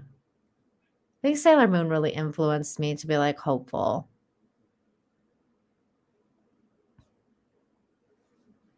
Thank you, Dr. Jester. That's all we asked. I think it's very nice. Thank you for sharing that. Perfect. Okay. All right, you guys. It's been 2 hours and 7 minutes about. So I think I'm going to call it for tonight. You guys have always been wonderful. I love this chat. I love you guys. And I'll be back Friday for some good news, for some infinite hope, bringing hope back to our lives and into our veins. I need good news always. So yeah, definitely come and check me out. 2:45 Eastern. Ellis Hyde. Ellis Clyde is yelling at me to answer your question. What is your question? I didn't see it. Let me see. Oh, okay. All right. Let's see. Okay. So oxtail soup, chicken and mushroom soup, or tomato soup. Ooh, chicken and mushroom for sure. 100%. Second, tomato soup, but tomato bisque is better. But I'm allergic to tomatoes now, so I can't really drink tomato bisque, even though it's one of my favorite fucking soups of all time. But yeah, chicken and mushrooms. Mushrooms are my favorite vegetable. So I like anything with mushrooms. Like if I'm getting pizza, I'm getting mushrooms on it. Pepperoni and mushrooms. Like that is my thing. Mushrooms are my thing. Like I love mushrooms. And oxtail soup's okay. That's more like bone broth. Like, you know, and I like bone broth, but bone broth is like, you know, it's okay. But yeah, I hope I answered that. You really wanted an answer to that. Oh, you're gonna make it? Okay. Well, there you go. Have fun. I know they do. Mushrooms are the best. I freaking love mushrooms. Ooh, yes. Thai curry soups are amazing.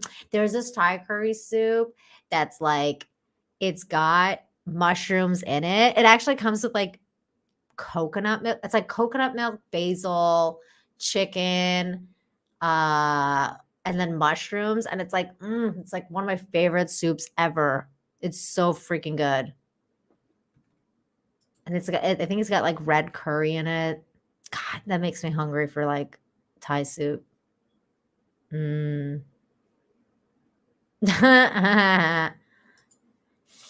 Magic mushrooms were part of my youth. But nah, I'm just on the regular shrooms now.